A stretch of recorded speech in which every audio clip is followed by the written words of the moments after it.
आप देख रहे हैं Sublime केमर्जी।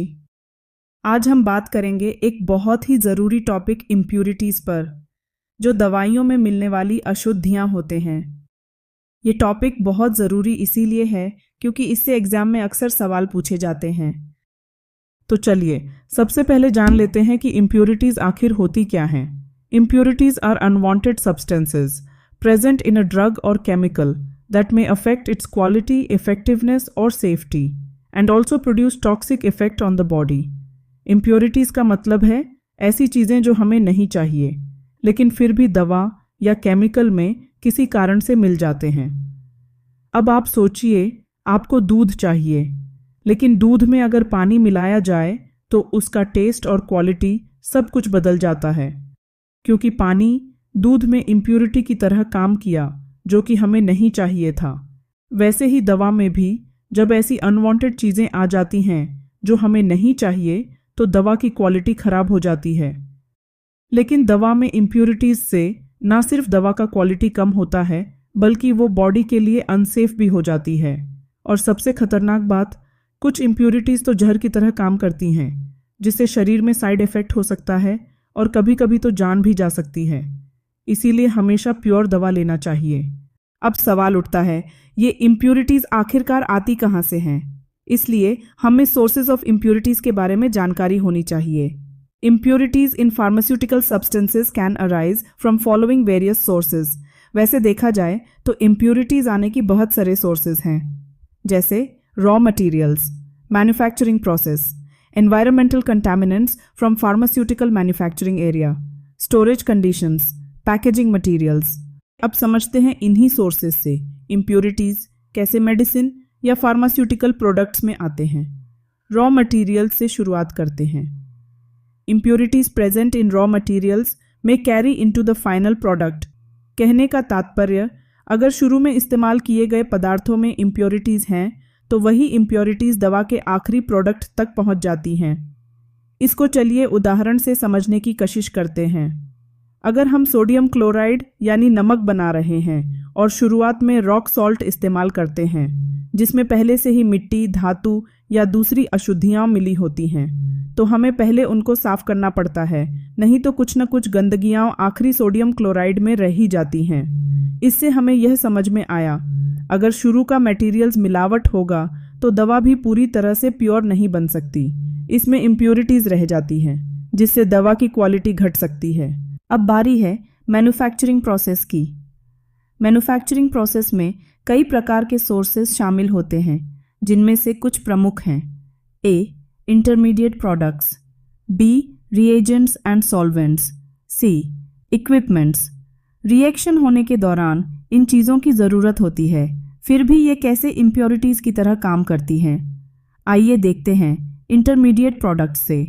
Incomplete conversion of intermediate products during reaction or unreacted starting materials are introduced as impurities.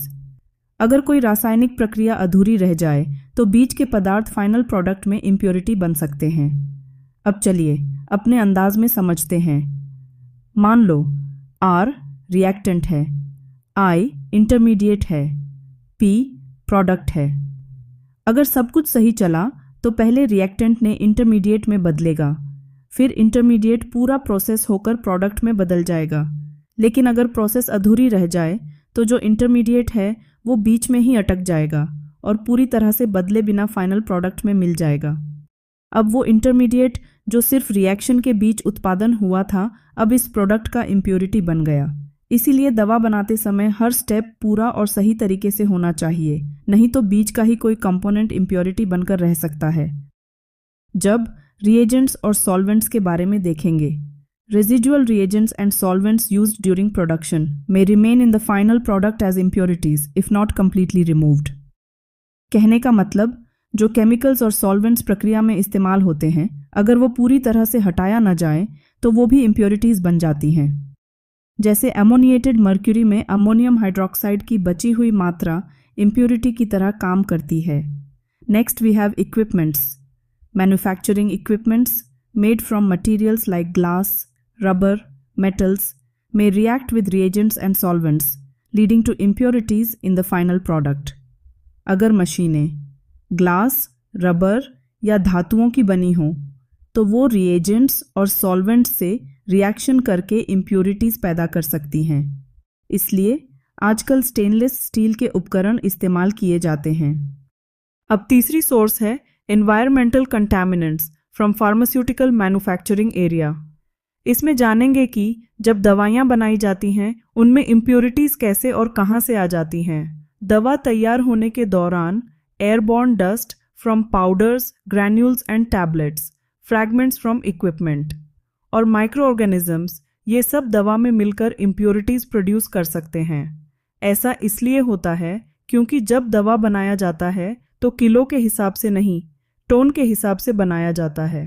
Powders, granules और tablets को जब मिक्सिंग, ट्रांसफरिंग और मैन्युफैक्चरिंग किया जाता है तो उसमें से उड़ती हुई धूल और जिस मशीन से प्रोडक्ट बनाया जाता है वह मशीन अगर अनजाने में टूट गया तो उसके छोटे टुकड़े या फिर माइक्रो ऑर्गेनिजम्स ही क्यों ना हो, प्रोडक्ट्स में मिलने के बाद इम्प्यूरिटीज़ की तरह ही काम करती हैं। इसलिए प्रोडक्ट को मैन्युफैक्चर करने के दौरान हमें सब कुछ केयरफुली हैंडलिंग करनी चाहिए ताकि फाइनल प्रोडक्ट में इम्प्यूरिटीज़ न आ जाए। अब storage conditions. Improper storage such as exposure to filth, light, moisture और inappropriate temperatures can cause degradation of pharmaceutical products leading to impurities. मेरा मतलब है अगर दवा को गंदगी, नमी, रोशनी या गलत तापमान में रखा जाए तो वो खराब होकर इम्प्यूरिटीज़ पैदा कर सकती है। अगला सोर्स है packaging materials. Interactions between the pharmaceutical product and packaging materials can introduce impurities, especially if the packaging materials are not inert. अगर दवा की पैकिंग सही ना हो या प्रोडक्ट्स के साथ पैकिंग मटेरियल्स केमिकली रिएक्टिव हो तो वह भी दवा को कंटामिनेट कर सकता है। अब सवाल है इन इम्प्यूरिटीज़ को रोका कैसे जाए। इसके लिए फार्माकोपिया में लिमिट टेस्ट्स होते हैं, जैसे क्लोराइड, सल्फेट और हेवी मेटल्स की लिमिट टेस्ट की जाती है ताकि यह सुनिश्चित हो सके कि इम्प्यूरिटीज सेफ लिमिट के अंदर हैं या नहीं। इन लिमिट टेस्ट के बारे में हम नेक्स्ट वीडियो में समझेंगे। आज के लिए बस इतना ही। उम्मीद करती हूँ आप समझ गए होंगे दवाइयों में इम्प्यूरिटीज कैसे और कहाँ से आती हैं और इन्हें कंट्रोल करने के लिए क्या करना चाहिए। तो मिलते हैं अगले वीडियो में एक और नई टॉपिक के साथ। धन्यवाद।